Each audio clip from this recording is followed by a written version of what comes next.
Şöyle bir yapayım mı?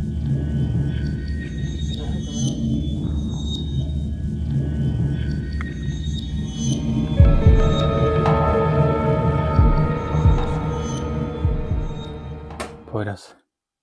Bugün mum yakacağız. Evet. Çünkü Bugün farklı bir davet var. evet Velzeber Kayıp Dillerin Bekçisi'nin davetini yapacağız. Şey olacak ama davete gelecek olan bir tane kral olduğu için 6. boyuttan birini çağıracağız. Bunun davetini aldım ama gelir gelmez bilmiyorum. Belki sadece konuşur. Şöyle suyu da dolduralım. Bu su şey için de olabilir. Yani ya gösterge olacak ya kan olacak içi ya da gözükecek, davete gelecek ya da ne olacak? Tazın içinde göreceğiz. Artık bilmiyorum yani 3 aşamadan bir tanesi olacak. Ya tazın içi ya sadece konuşacak. Bu belki de kan olur bilmiyorum. Ya da normal bir yerde gözükür. Artık bir şekilde çıkması gerekiyor. Çünkü bu iş çok uzadı. Bu işi artık çözmenin zamanı geldi yani. Şifreli konuşmalar. Sizin birçok şeyi anlamamanız beni de biraz aslında gerdi. Çok şey var söylenmek istemiyor. Bunların çünkü söyledikleri şeyi bir anda yayarsam belki farklı bir şey olacak. Bilmiyorum artık. Arkadaşlar bugünkü videomuza Elmas abla sponsor oldu. Elmas ablaya burada selamlar olsun. Teşekkür ederiz videomuza sponsor olduğu için. Sağ olsun, var olsun Elmas. Elmas ablamız bir tanedir. Allah razı olsun. Eğer ki videolarımızın herhangi birine sponsor olmak isterseniz hakandemir.mefor@gmail.com'dan Hakan'a bir mail göndererek videolarımızın herhangi birine sponsor olabilirsiniz. Mumumuzu yaktık. Bakalım Velzeber, Kayıp Dillerin Bekçisi davete gelecek mi? Gelmeyecek mi? 6. boyutun daveti. Evet. Şimdi bu mum eski olduğu için bu mum beyaz bir de eski. Biraz da nostalji olsun diye beyaz, saf bir mum. Bakın şurada kokulu bir mum var. Onu yaktım geçen. Biraz şey olsun ya. Değil mi? Biraz sade olsun değil mi Poyraz? Evet Ömer abi. Sade olsun. Sadelik güzeldir aslında. Fark etmez ama. Fark etmez. Mum olsun da. Ama şöyle renkli süslü mumlar da güzel de. Yani bizim aslında yapacağımız işin mumu bu. Bu şekilde yansın. Bu bizim gösterge olacak. Gösterge geldiği zaman mesela böyle şimdi bizim rüzgarımızdan sallanıyor. Normalde sallanmaz. Davet esnasında bunun böyle dalgalanması, yani o an farklı bir enerji, farklı bir şey oraya çökmüş. Bir çöküntü var orada, bir şeyler var. O enerjiyi mum üzerine çekiyor. Ama ne olacak bak, mum böyle, bak şu an hiçbir şey yok çünkü daveti açmamışım. Gelenin şeyine göre, artık akıbetine göre. Nasıl olacaksa. Bu tası da bazı arkadaşlarım işte kalaylat falan demiş. Arkadaşlar ben bu tası Şanlıurfa'dan almıştım. Urfa'ya gittiğim zaman Urfa'dan aldım. Ve burada kalaycılar yok. Oraya gidersem tekrar götürüp orada kalaylatırım. Tabii elimde var. Bundan 2 düzden almıştım. Bayağı var yani elimde. Bakalım. Evet, Velzeber. Kayıp Dillerin Bekçisi. Kayıp Dillerin Bekçisi bakalım. Davete gelecek mi? 6. boyuttan bir davet yaptık. Bak demek istediğim şu. Şimdi bu mesela hiçbir şekilde sallanmıyor değil mi? Evet. Bak hiçbir şekilde sallanmıyor. Ama şimdi davetten sonra belki hafif hafif sallanmaya başlayacak. Belki de ne bileyim. Bakacağız artık. Şimdi şöyle sizin merak ettiğiniz sorular, toplantılar biraz canınızı sıktı. Her gelen bir toplantı yapıyor. İbn Karuf'un toplantıları ve İbn Karuf'un konuşmaları çok farklı oluyor. Yani konuşmalarından bir şey anlamıyorsunuz. 2. toplantı oldu, ondan da anlamadınız. Çoğu şeyi anlamadınız tabi. Şimdi Velzeber, Kayıp Dillerin Bekçisi'nin kralını, yani bu bir kral, bunu çağıracağız. 6. boyuttan gelecek. Bunlarla net konuşacağız. Bakın net. Değişik dillerle değil. Yani şifreli şu konuşmalarla değil. Net. Net bir şekilde kendilerinin söylemesini istiyorum. Yani şimdi ben onların söylemesi, Ben anladığımı size söylersem yani orada belki bir planı bozarım ya da yapılacak bir şey var onu bozulur. Onun şeyindeyim. Yoksa ben şu an anlatırım her şeyi. Ama onların kendilerinin söylemesi bence daha iyi. Öyle değil mi Poyraz? Evet Ömer abi. Fikirlerin nasıl? Aynen Ömer abi. Gelip onlar söylesin. Bence de onlar gelsin söylesin. Evet, davete başlıyorum.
Poyraz, davet şu an açık. Davet şu an açık. Ve şey de olabilir, tasın içinden de gelebilir. Normal gelse gelir. Ama tasın içinde gelirse konuşmayı duyacağız. Ya da göreceğiz. Genelde krallar ve padişahların daveti çok zor olur. Belzeber'in de daveti zordu. Zor bir şekilde çalışması bayağı uzun sürdü. Onun için biraz da şeyim böyle hani gelmez diye düşünüyorum, bilmiyorum, belki de. Belki de yanlış düşünüyorum. Çünkü 6. boyuttan biri gelecek ve görünecek. Görülecek mi, görülmeyecek mi? 6. boyutta biz çünkü boyuta girdiğimiz zaman, yani ben boyuta girdiğim zaman bir şey görmüyoruz. Vezdeber 6. boyuttan bu boyuta onlar da geçebilir. Onlar da 6. boyuttan 4. boyutta, 5. boyutta geçebilirler. Tabii bu boyut bizim boyutumuza da geçtiği zaman ne olacak? Bizim boyutumuza geçtiği zaman görünecek. Tasın davetlisi, geldin mi? Burada mısın? Ey tasın davetlisi, burada mısın?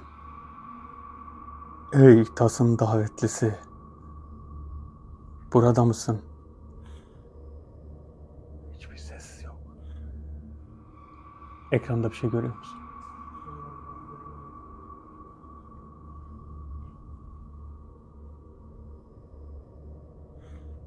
La ilahe illallah. Muhammed Resulullah.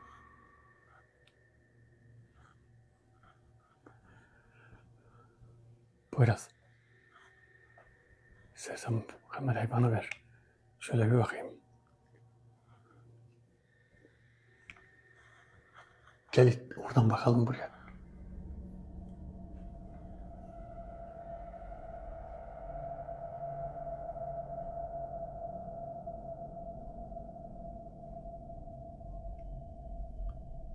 Ey tasın davetlisi. Buradaysan seninle irtibat kurmak için seni çağırdık. Acaba burada mısın? Ey tasın davetlisi. Burada mısın?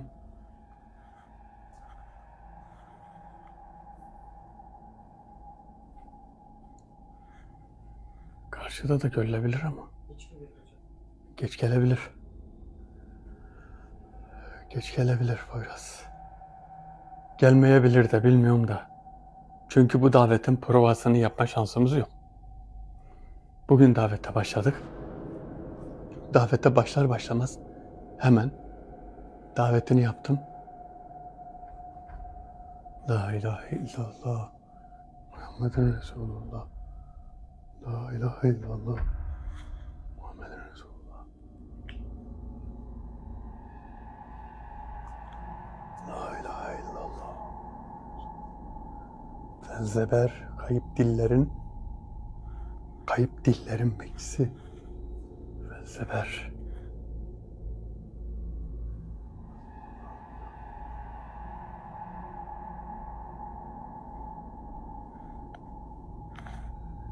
Şöyle bir bakayım da. Belzeber burada mısın? Yok, o ses yok. Şeyde de ses yok. Cihazda da hiçbir görüntü de yok. Bir gidelim içeriye bakalım. Poyraz geride dur, sen gene ne olur olmaz. Sonuçta bu kral. Hatta hiç gelme, kapının dibinde. Allahu Ekber.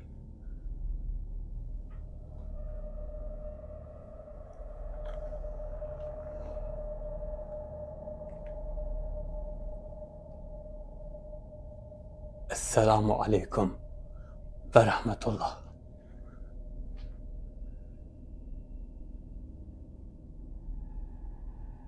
Bize kendini tanıtır mısın?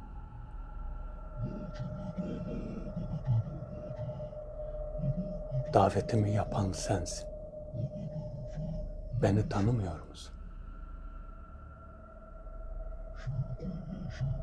Benim bulunduğum yere de geldin. Sen beni tanıyorsun. Sen beni gördün mü? Bulunduğun yere geldiğimde. Nerede bulundum? Söyler misin?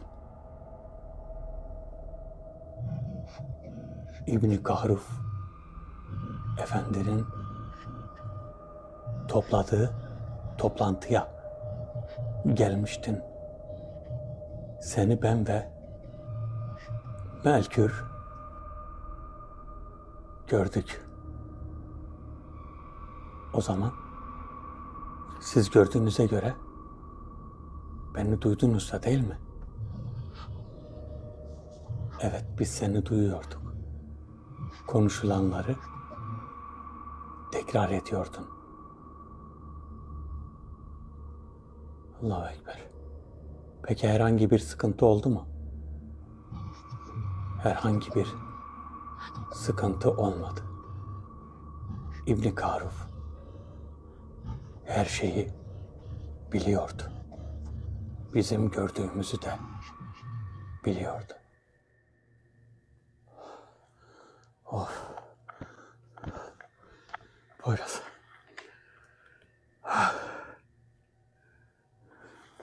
Muma bak, muma bak. İzlemiş Ömer abi. Poyraz. Belzeber bir de Melkür beni görmüş. O zaman Müslümanlar mı? Nasıl gördüler beni? Söylenenleri tekrar edelim diyor. Yüzü aynı. Belzeber, Maskür, Melkür, Belzeber. Kim bu şimdi? Bu toplantıda ben bunu gördüm. Bu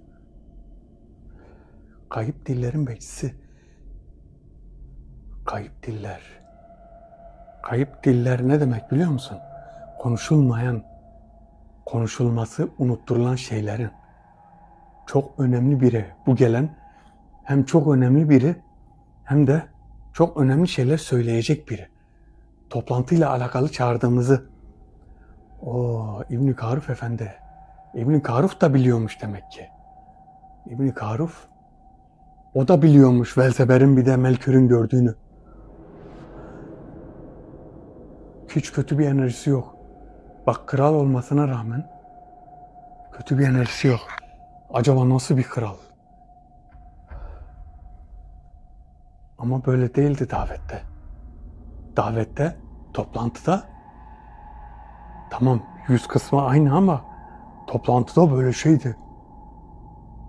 Üstünde böyle kök gibi bir şey vardı. Çok büyük bir şey vardı üzerinde. Burada niye? Belki de öyle heybetli gelmek istemedi. Allah Allah, Belzeber.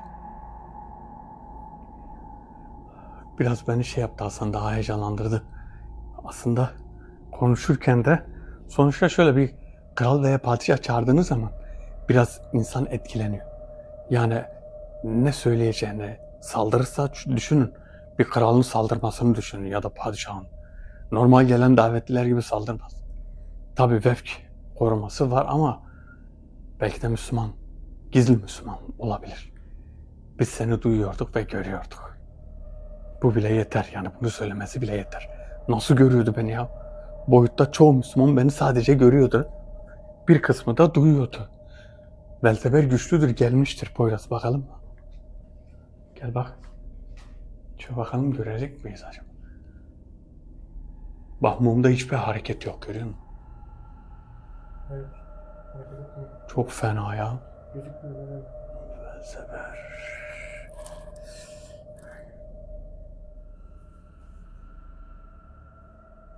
La ilahe illallah.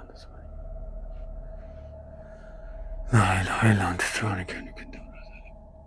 Bakar mısın ya? Belzeber. O zaman soracağız, ona bir şeyler soracağız. Bir şeyler soracağız.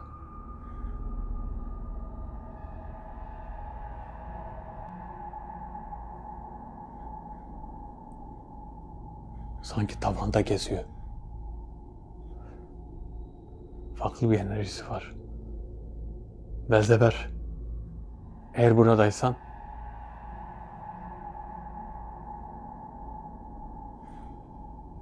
sana soracaklarım var. Toplantıyla alakalı. Konuşulan her şey şifreli konuşuldu. İzin olunan şeyleri bize anlatır mısın? Beni duyduğunu biliyorum. İzin ne varsa, izin olunan her şeyi bize anlatırsan çok iyi olur.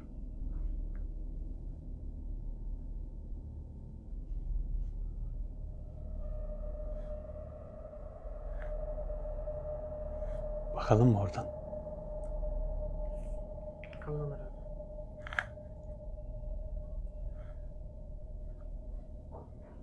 Gel.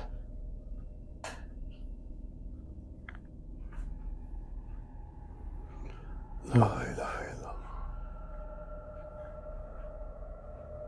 Muhammed Resulullah.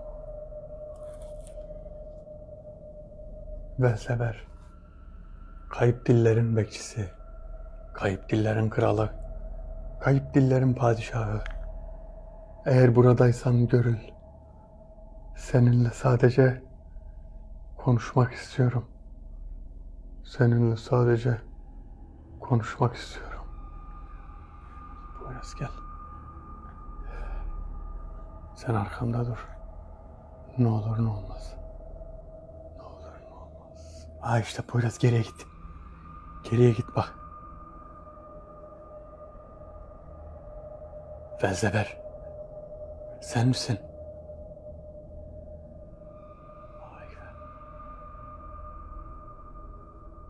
La ilahe illallah. Evet, ben. Sana toplantı hakkında bir şeyler soracağım.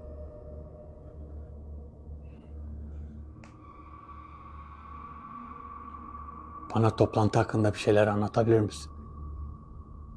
Her şey şifreli konuşuldu.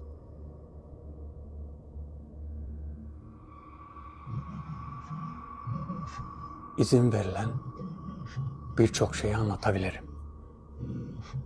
Toplantıya İbn Karuf seni bilinçli bir şekilde çağırdı. Bizim bir planımız var. 12 padişah ve kraldan 6 hain var. Bu hainler ortaya çıkacak. Tabii bu senin sayende olacak.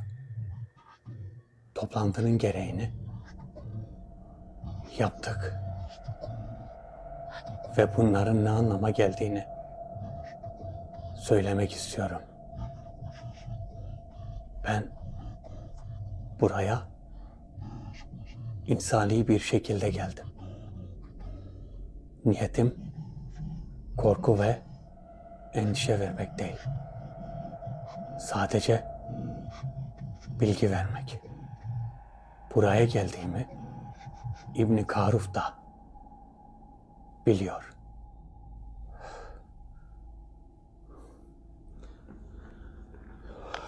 Evet. İnsani bir şekilde gelmiş. İnsani geldiği şekli böyleyse insani olmayan şekli toplantıdaki şekli. Toplantıda aynı ayı boğan gibiydi. Yani şöyleydi. Burada böyle boynuzlar vardı, böyle şey vardı. Böyle fil dişi gibi 2 tane bir şey vardı bu arkada. Üstünde böyle bir post vardı, acayip bir şeydi. Şimdi de bir tuhaf ama yani sonuçta yani bir şey demiyoruz ama Baksana 12 padişah ve kraldan 6 tanesi hain. 6 tanesi planlarını yapan, plan yapan birileri. Bunları ortaya çıkaracaklar diyor senin sayende ortaya çıkacak. Benim sayemde ne? Ben ne yapacağım ki? Ama şöyle her türlü yardımı yaparım İbn Karuf'a. Çünkü İbn Karuf da burada bir şey olduğu zaman yani ben şu an İbn Karuf'la ilgili bir davet yapayım. İbn Karuf'a bir şeyler sorayım. O da bana yardım eder. Bakın o da bana yardım eder ama şöyle bir şey var. Bizim de yardım edeceğiz. Biz yardım edeceğiz ki biz de yardım isteyelim. Yani bir şey olduğu zaman yardım isteyelim dediğim şu, bazıları şöyle demesin. Bakın bütün yardım, bütün istek, her şey Allah'tan istenir. Allah Zülcelal'dan. Yardım dediğim yardımlaşma gibi görün. Hani bir komşunuzdan yardım istiyorsunuz değil mi? Bir arabayı ittireceksiniz. İşte komşuna, komşu gel şuna bir el at. Aynı onun gibi. Yani biz yardımı, dileğimizi, isteğimizi, her şeyimizi Allah Zülcelal'dan isteriz. Bakın konuyu saptıran bazı arkadaşlar var. İşte bu İbn Karuf kim ki ondan istiyorsunuz? İşte Allah'tan istenir. Ya biz zaten Allah'tan istiyoruz. İbn Karuf şöyle Allah dostları olursa İslamiyet'te Allah dostundan gidip mesela bir şeyler isteyebilirsin. Değil mi? En azından dersin işte ya en kötüsü şunu söyleyeyim ya bana dua et dersin. Hani diyor ya o kim ki? O kim ki olur mu ya? Kul bile bir Müslüman başka bir Müslümana dua ettiği zaman yani Müslümanın Müslümana ettiği dua gıyabi duadır. Yani hakkında ettiği dua gıyabi duadır. Gıyabi dua da hemen kabul olan duadır. Yani kabul olur hemen. Anında kabul olup çevrilmeyen gıyabı. Yani birinin gıyabında dua edersen ya Rabbim işte benim mesela işte ne diyeyim arkadaşım Poyraz'ın günahlarını affet. Arkadaşım işte Eşref abi ya Rabbim Eşref abinin günahlarını bağışla. Bakın gıyabi dua kabul olunan duadır. Biz de İbn Karuf'tan mesela yardım istediğimiz zaman şöyle yardım isteyeceğiz. Mesela şöyle burada işte bazı yaratıklar var. İşte İbn Karuf gel bu yaratıkları nasıl buradan göndeririz, nasıl temizleriz, nasıl yaparız ya da bazı şifreler gerekiyor ya da bir şeyler lazım. Bunu öğrenmek lazım. Bu öğrenmeleri yani telsiz gibi bir iletişim aracı gibi. Gerçi nasıl açıklamayayım. Çoğu arkadaşımız anladı da ne olduğunu. Şimdi şöyle bir yardım. Mesela şimdi bunu aradık. Velzeber'in davetini yaptık. Bu Velzeber o da bize toplantı hakkında bilgi verecek. Bakın bize gene yardım ediyor. Şimdi Velzeber'den bir yardım istiyoruz. Bize toplantı hakkında bir şeyler söyle ki bir planlar varsa biz de bilelim. Poyraz şimdi yanlış mıyım ya ben? Değil mi? Bir de şöyle düşünenler var. Yok İbn Karuf gaybı bilmez. Gaybı Allah bilir. Ya bir tane akılsızın biri var. Diyor ki şirk koştun diyor. Gaybı Allah bilir. Ya gaybın Allah Zülcelal bilir. Tabii. Gaybın bir tek Allah bilir. Bunu zaten ben kendi bütün videolarımda söylüyorum. Bu akılsız dediğim beni izlemeyen, direkt gelen videoyu gören o sen şirke girdin. Gaybı bir tek Allah bilir. Sen bunlardan neyi soruyorsun? Bunlar ortada olan planları bilir. Poyraz bir baksana. Belzeber burada mı? Gelirse çünkü konuşmak arada kesmeyelim. Gel. Ortada olan planları bilirler. Mesela planlar yapılıyor. Kafir devamlı plan yapıyor. Bu planı kime soracağım? Yani ben rüyamda mı göreceğim planın yapıldığını? Öyle bir şey yok ki. Öyle bir şey olsa herkes tedbirini alır. Ama böyle bu şekilde sorursun, bir şekilde öğrenirsin. Ve %20 bunlardan öğrenme şeyin. %20 ne kadar kimin en kralının, en kral adamın şeyi olsun, yardımcıları olsun. Ya benim mesela yardımcılarım çok önemli bir şey olmadığı sürece, bak onların aleminde bir şey olduğu zaman tamam. Onların aleminde bir şey olduğu zaman onu hemen öğrenebiliyorlar, getiriyorlar. Kim yaptı, kim etti. Mesela falanca birinde musallat var. Kim musallat olmuş, hangi kabile hemen çözülüyor bu iş. Ama insanlık için, insanların yaptığı planları %20'sini öğrenebiliyorsun. O da çünkü zor yani. Biraz zor. Gözüküyor mu? Bakabilir miyim? Bakalım. Belzeber.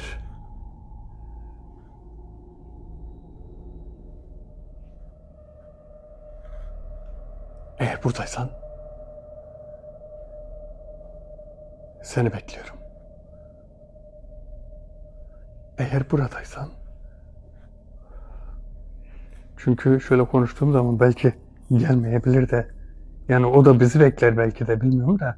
Hani öyle bir şey olmasın diye biz de hani biraz hemen konuyu keselim de felseferi bekleyelim. Biraz oradan bir de bakalım. Sanki pilleri. Bakın mumun ışığına ve ışığın büyüklüğüne.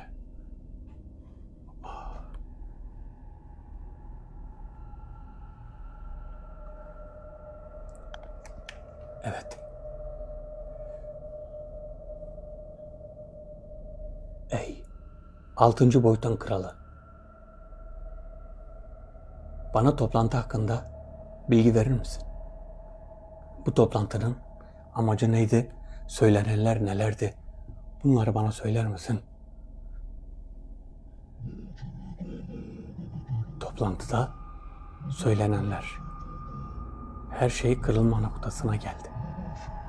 Öyle bir saldırı yapılıyor ki bunu kimse anlamıyor. İnsanlığın düştüğü durum çok kötü bir vaziyette. Ölümler çok basitleşti. Her şey dağılmaya başladı. Yaklaşmakta olan tehlike zaten buydu.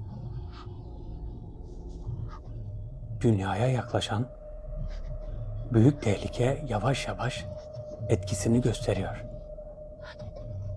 Ölümler de dediğim gibi hızlandı. Benim söyleyeceklerim çok. 6. boyuttan buraya müdahale eden kral ve padişahlar var. Bunları tek tek öğrenip ortadan kaldıracağız. İbn Karuh bunların cezasını verecek. Biz de elimizden geleni yapacağız. Dünyaya gelen tehlike nedir? Dünyaya yaklaşan tehlike etkisini göstermeye başladı. Ve gösterdiği bu etki her şeyi etkiliyor. İnsanoğlu çok yanlış yerlere giriyor. Yapılmaması gereken her şeyi yapmaya başladı. Ve bir müdahale gerekiyor. Bu müdahale de en kısa zamanda yapılacak. O dünyaya gelen, yaklaşmakta olan tehlike. Acaba şey mi? Atlas gemisi var ya. Atlas gemisi diyorum ya, bu uzaydan gelen uzay taşı mıdır? Uzay gezegen midir? Göktaşı. 31 3A Atlas. 3A Atlas'ı değil mi? 3i. Evet, Atlas. Bahsettikleri Atlas. Yani onlar Atlas koymuş ismini. Biz de bir isim koyabiliriz. Mesela Şimbil. Şimbil diye bir isim koyabiliriz. Şimbil diye bir şey geliyor şeyden, dünyaya doğru geliyor. Şimbil de çok komik oldu ha, değil mi? Şimbil nereden çıktı ya Poyraz? Şöyle diyelim. Ben mi buldum? O zaman ona bir isim koyalım. Nasıl bir isim olsun? Koti'nin şapkası. Koti'nin şapkası dünyaya doğru geliyor, değil mi? Bu bir kuyruklu yıldız. Bir küme. Bir böyle taş kümesi. Ateşle beraber dönen bir küme yani. Dünyaya doğru geliyor ve geldikçe bir etki bırakıyor.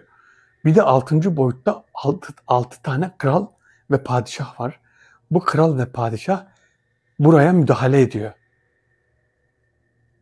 Gerçekten söyledikleri var ya, o kadar doğru ki insanlara bir etki veriyor ve bu insanlar çok sapıttılar ya. İnanın var ya, insanoğlu çok sapıttı. Bir an önce kendimize çeki düzen vermemiz lazım. Bakın. Söyledikleriyle benim öğrendiklerim, benim bulduklarım birbiriyle örtüşüyor. Birbiriyle örtüşüyor. İnanın var ya, eski zaman Peygamber Efendimiz sallallahu aleyhi ve sellem gelmeseydi bu kavim helak olurdu. Kesinlikle helak olurdu.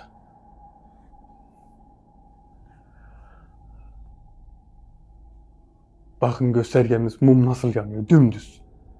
Düz bir şekilde. İnanın bu kavim helak olurdu. Tövbe yok, namaz yok, niyaz yok, şükür yok, hiçbir şey yok. Hiçbir şey yok. 100'de 1000 kişi varsa 2 kişi de var. Yani bu milyara vurduğun zaman belli bir kesim ediyor ama bilmiyorum artık. La ilahe illallah Muhammedun Resulullah.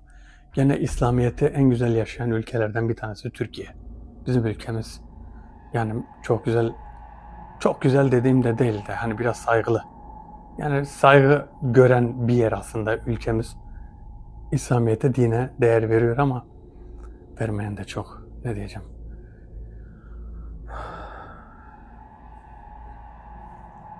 Belzeber. Bakalım başka neler söyleyecek. Konuşmalar insanı ürkütücü. Aslında ürkütücü şeyler. Oradan buraya müdahale eden padişah ve krallar. Yine bakın bir padişahı etkisiz hale getirmek zordur. Kolay değil. İbn Karuf nasıl yapacak bunu bilmiyorum. Senin yardımın mı olacak? Benim ne yardımım olabilir? Bir kral veya padişahı mesela ortadan kaldırmak zor. Kolay bir durum değil aslında. Nasıl bir yardım olacak bilmiyorum. Belki de sadece bir kapı açacağım. Ya da boyut anahtarları bende, belki ona göre bir şey. Belki ona göre bir şey yapacağım. Hiç bilmiyorum, bakacağız. İbn Karuf illaki bir şekilde bir haberci gönderecek.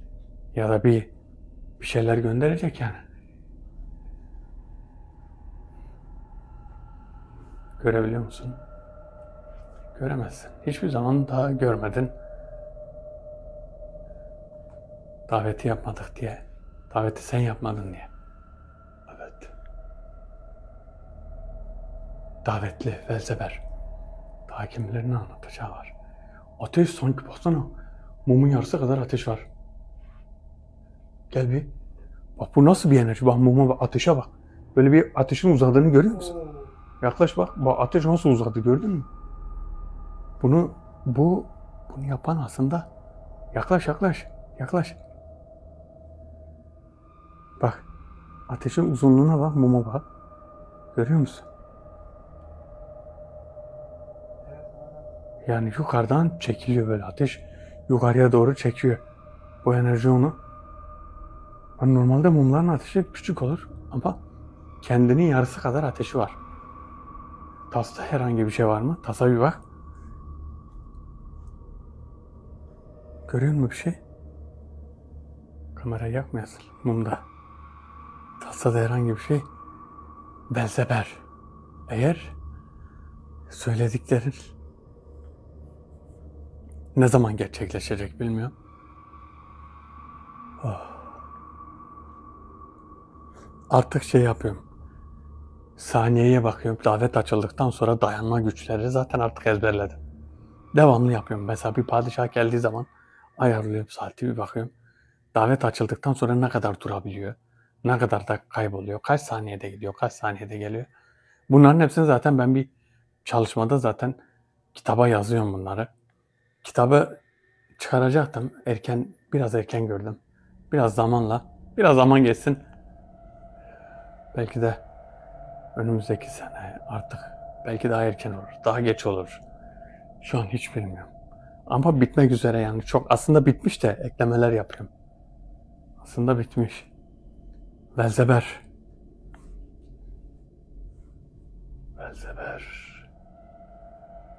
Kayıp dillerin bekçisi. Poyraz. Bakayım bir geriye gidelim, gel. Şöyle geriye gidelim. Davetli. Buradaysan görül ve toplantının eşiğini söyle. Toplantının geleceği kime bağlı? Poyraz acaba burada mıdır ya? Gel.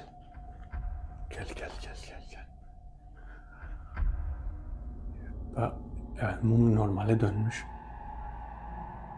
Bak. Gittiği zaman mum uzuyor. Geldiği zaman kısalıyor. Evet Belzeber. Toplantıda şöyle bir şey dendi. Melkür, ordularımı hazırlayayım. İlla ordularımı uyandırayım mı? Gölgeyi uyandırayım mı falan, bir şeylerden bahsetti. Bunun amacı ve sebebi nedir? Yani Melkür neden bahsediyor? Yani bunun amacı nedir? Söylediklerinin anlamı nedir? Sizden duymak istiyoruz. Çünkü sen bilmemiz gerekeni söylersin. Benim gibi her şeyi önünü arkasını düşünmeden konuşmazsın. Öyle düşünüyorum. Melkür'ün bahsettiği ordularımı hazırlayayım. Bu kalleşlik yapan 6 kral ve orduları içindir. Zamanın kırılma noktasında oldukları için devamlı ürüyorlar. Bunların çoğaldığı gibi sıkıntı da çoğalıyor. Bu tabii insanlığa zarar veriyor. İbn Karuf olmasa bizim umrumuzda olmazdı. Herkesin boyutu kendi boyutu, herkesin yaşantısı kendi yaşantısı.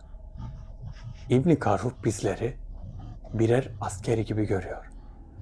Biz de onu bir efendi olarak görüyoruz. Senin de bize dahil olman bazı şeyleri kolaylaştırdı. Yapacağımız birçok şey buna delildir. Uzaydan gelecek olan tehlike, İbn Karuf ve biz 6 padişah bu tehlikeyi engellemek için elimizden geleni yapacağız. Solomon adalarında bulunan kafir topluluklar bu tehlikeyi bekliyor. Yaklaştıkça bu adada bulunan topluluklar da tehlikeyi şansa çevirecekler. Solomon adaları.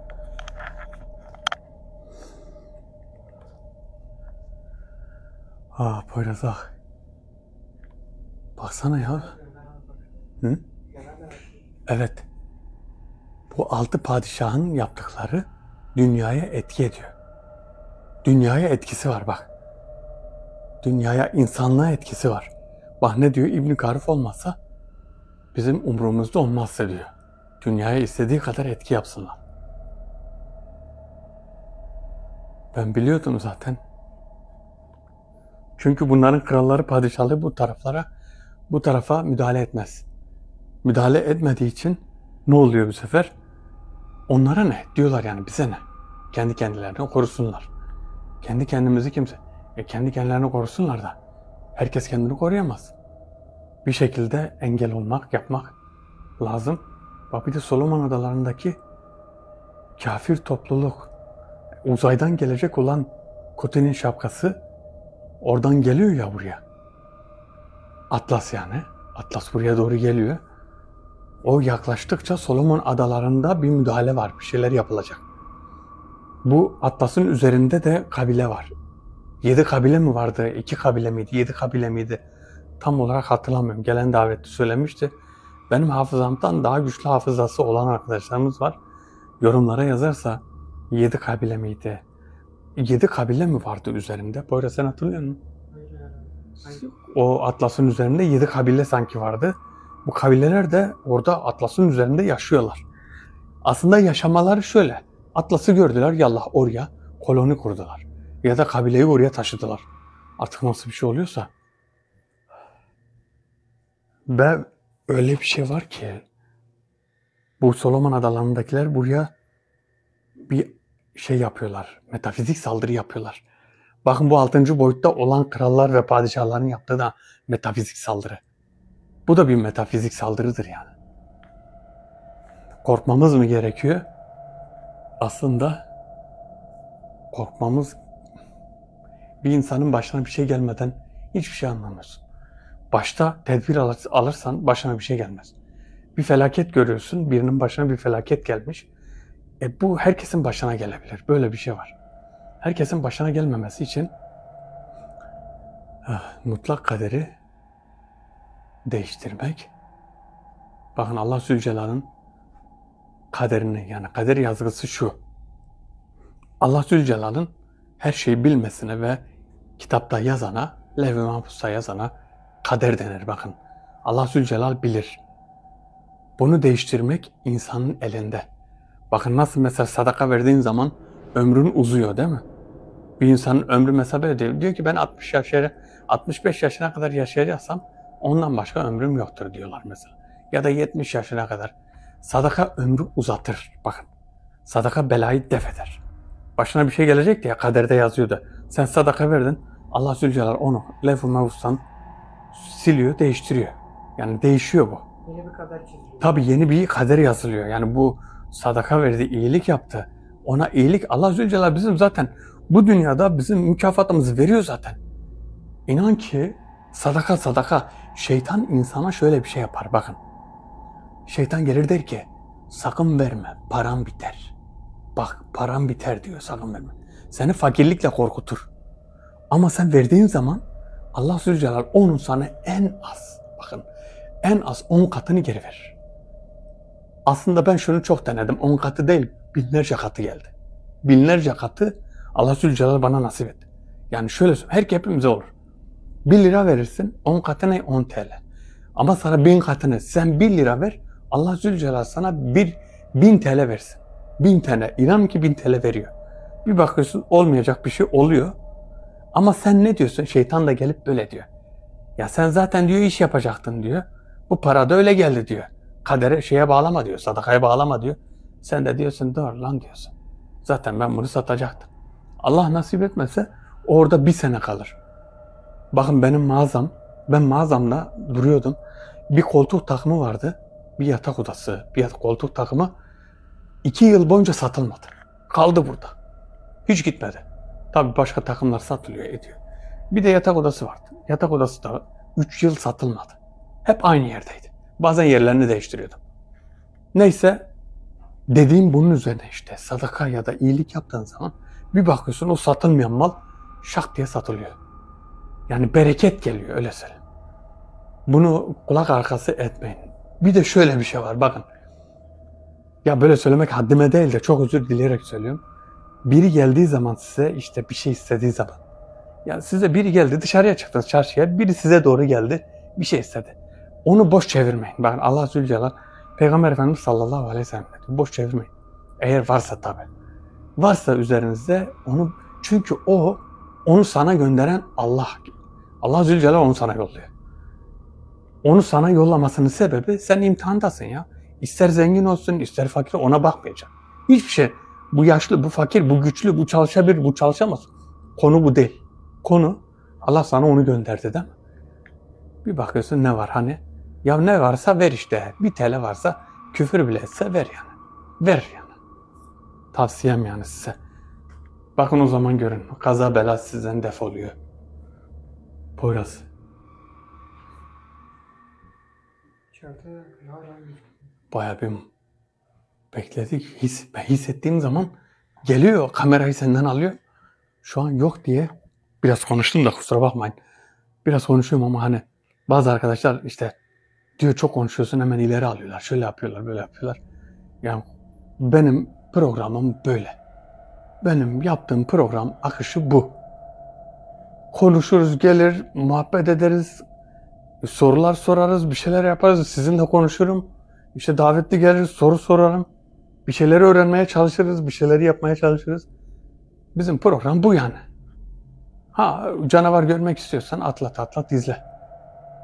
Canavar görmek istiyorsan, yaratık görmek istiyorsan yaratık. Bu az önce ne kadar uzun, böyle uzadı ha değil mi? Bu kadar oldu. Bayağı oldu. Bayağı acayip uzadı ya. Kısalmış biraz. Evet, şimdi biraz kısalmış. Evet. Davetli. Bak yukarı uzuyorlar abi sonra. Evet. Biri iniyor aşağı bak. Şu an Yakın çek. sanki ipi de ipten dolayı mı ya? Şöyle bir yapayım mı? Şöyle bir ipine. Yok, kamera var.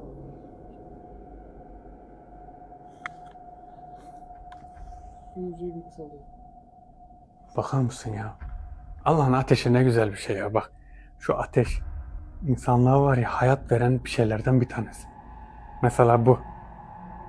O ateş olmasa çay da olmaz değil mi? Evet. O ateşte kahve içemezsin bu ateş olmaz. Nimetler çok da, nimet çok da şükür yok. Bakın yağmur yağmıyor görüyor musunuz? Kuraklık başlıyor. O kadar uyarılar yapıldı. Davetlerimizde bizim gelenler çok uyarı yaptı. Kuraklık başlıyor, kuraklık. Yağmurlar yok. Yağmur, barajlar küçüldü. Çoğu göller kayboldu. Çoğu dereler kurudu. Yani susuzluk baş gösteriyor artık. Çoğu yerde susuzluk baş göstermeye başladı. Allah Zülcelal gene merhametini verecek, merhametini yağdıracak, bereketini yağdıracak gene ama ya biz de biraz nankörlük yapmayalım ya vallahi. Poyraz, oradan bakalım ya sanki karşıda. Orada bu tarafa doğru yayılan bir radyasyon var. Ver bakayım bir oradan buraya yayılan radyasyon.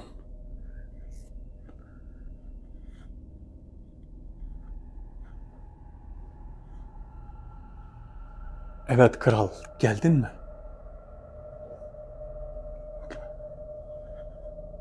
Kral da şöyle normalde yani şey yapma hitap şeklim aslında hiç böyle onu kırmayacak şekilde bir hitap şeklim. Çünkü sonuçta bir kral yani. Ki buraya normal biri davet etse onu var ya belki duman eder evet. Poyraz geride kal.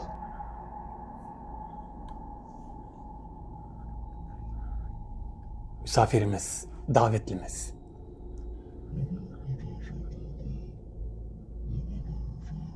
Konuşmalarını duydum. Bu konuşmanın aynısını bizim toplantıda da yapmanı isterdim. İnsanlığın geldiği nokta kötü bir yerde. Şu an herkes bunu konuşuyor. Bizim alem insanlığın geldiği noktadan bahsederken kafirler sizlerle alay ediyor. Kafirlerin hoşuna gidiyor. Çoğu yapılacak şey bizim elimizde olan şeydir. Ama insanlığın da elinde olan şey yapılmıyor. Bu büyük bir eksikliktir. Birçok şeyi anlatmak isterdim ama İbn Karf'ın bana izin verdiği şeylerden bahsediyorum. Peki anlatırsan ne olur ki? Çoğu şeyi anlatırsan ne olur? Büyük bir planımız var. Eğer anlatırsam bu plan da bozulur. Evet, insanlığı ilgilendiren çok önemli şeyler var. Ama şu an zamanı değil.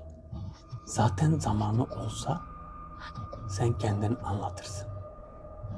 Bunu da biliyoruz.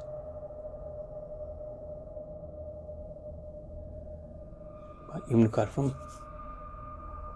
izin verdiği şeylerden İbn Karf'ın izin verdiği şeyleri söylüyor. Onun dışındaki şeyleri söylemiyor.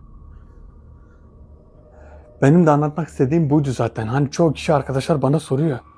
Hani diyor bazıları yorumlarda okuyayım. Ömer abi diyor anladığın bir şey varsa anlat bize diyor. Biz anlamadık. Geçen dedim ya kamerayı açıp konuşmak çok kolay. Her şeyi anlatırız. Ama ben bazı şeyleri bozmaktan korkuyorum. Yani İbn Karf'ın daveti eğer bazı şeyleri bozarsam belki de şöyle bir şey olacak. Bazı şeyleri bozdum. Ya da anlattım ve İbn Karf'ın davetini yaptım. İbn Karf gelmedi. Bir daha gelmeyebilir de belki. O yüzden temkinli davranıp bu işi kendi lehimize çevirip ne koparırsak o iyi. Kendimiz adına ne koparırsak. Bakın insan diyor ki insanlığın düştüğü durum kafirler arasında alay konusu olmuş. Görüyor musun? Bu ayıp bize yeter. Bu ayıp bize yeter. Alay konusu olmuş diyor ya. Alay konusu. Allah Zülcelal insanoğlunu ahsen-i takvimle yaratmıştır. Yani çok güzel büyük bir dereceyle yarattı. Ahsen-i takvim en güzel şekilde yarattı diyor. Ama insanoğlu ne yapıyor? Nankör. Nankörüz biz. Nankör. Şimdi bazı arkadaşlar ya ne yapalım diyecek. Hani ne yapalım ya ne yapalım? Ya çok şey istenmiyor ki ya. Ne yapalım? Çok şey istenmiyor ki.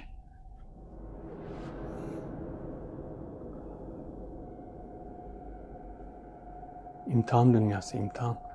Velsever baksana kralın anlattıklarına. Kral nelerden bahsediyor? Kral nelerden bahsediyor? Şeyi bir sorsam var ya. İbn Karuf ve İbn Necem'in bu gelen davetli susturmuştu ya. Hani diyor ya İbn Karuf gördü, İbn Necem'in sustu. Bu gelen davetli bir önceki davette geldi ya. Evet. Hatırlıyorsun değil mi? İbn Karuf işte gördü, İbn Necem'in sustu. Sanki onları kötüler gibiydi. Şu Velzeber'e bundan önceki yaptığımız davet vardı ya çekimde. Yayınlanan video vardı ya. Var mıydı? İzlemedin sen. Sen yoktun ki işte izlemeden ama. Ben tek çektim. Bakın onu bir sorayım. Onu bir sorayım. Bu gelen neydi? Bakalım kral ne diyecek? Kral Velseber bakalım ne diyecek? Eğer bu davetli gelirse o tamam İbn Karuf'un gönderdiği casus. Bakalım ne diyecek? Evet çok iyi hatırladım ha. Eğer ki var ya, inan ki var ya ben diyordum bir İbn Karuf'a sormak lazım ya da gelen birine soracağım bunu. Yardımcılarıma hiç sormadım. Bakalım ne olacak? Bakalım ne olacak Poyraz? Poyraz burada. Burada. Şu kapının oraya doğru gitsene biraz. Görüyor musun? Bir şey yok. Gel geri gel. Geri gel. Git bir de tasa bak. Ben buradan koridora bakıyorum.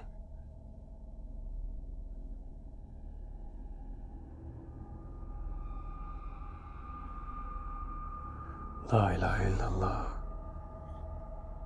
Gel. Git koridora git. Oraya geçelim. Ya da sen dur. Kamerayı bana ver. Heh. Sen geriye git.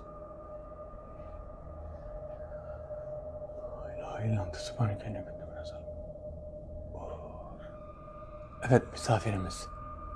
Kıymetli misafirimiz. Bir sorum olacak sana. Ben bir davet yaptım. İbn Karuf'un bana casusu öğren diye verdiği bir davet. Bu davette İbn Karuf ve İbn Necem'in hakkında kötü şeyler söyledi gelen. Hani İbn Karuf ve İbn Necem'ini birer hain gibi göstermeye çalıştı. Sonra beraber toplantıyı yönetelim falan bir şeyler dedi. Bundan haberin var mı? Bizim her şeyden haberimiz var. İbn Karuf'un da o gelenden haberi var. O gelen casus bahsettiğim 7 kalleş ve hilekar padişah ve kralın casusu. Seni oyuna getirmeye çalıştı. Ama sen oyuna gelmedin. Toplantıyı yönetmek İbn Karuf'un işi. O bizim efendimiz olduğu için toplantıyı o yönetiyor ve bize emir veriyor. Bu geleni İbn Karuf bilinçli gönderdi. Ve İbn Karuf'un istediği oldu.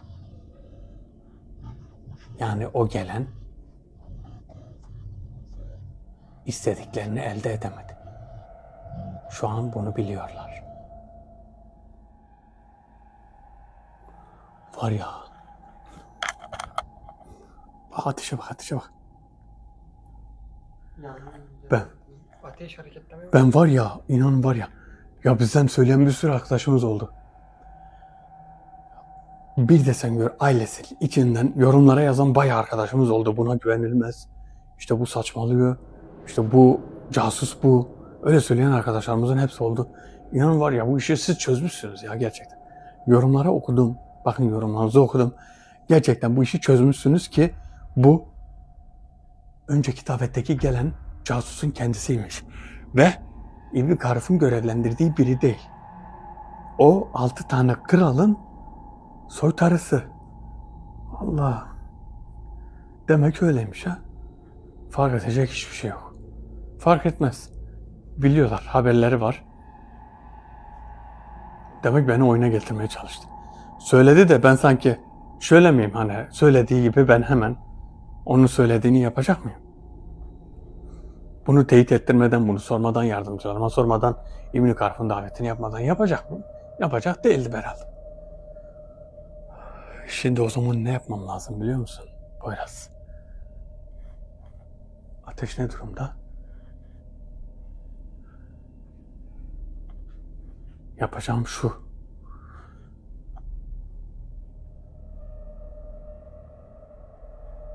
Evet, bir sonraki videoda acaba ne olacak bilmiyorum. Şu an bu toplantılardan uzak durmak gerekiyor. Tekrar haberi gelecek mi? İbn Karif'in tekrar haberi gelecek mi bilmiyorum. Bunu öğreneceğiz. Bu daveti de kapatacağım. Çünkü kralı fazla burada tutmak ve sorduklarımız biraz ona basit gelebilir. Biraz da şey yapmamak lazım. Neyse daveti burada kapatıyorum arkadaşlar. Videomuzu beğenmeyi unutmayın. Herhangi bir yorumunuz, herhangi bir öneriniz, herhangi ne olursa olsun yorumlarda buluşmak üzere. Herkes kendine çok iyi baksın. Allah'a emanet olun. Hoşça kalın.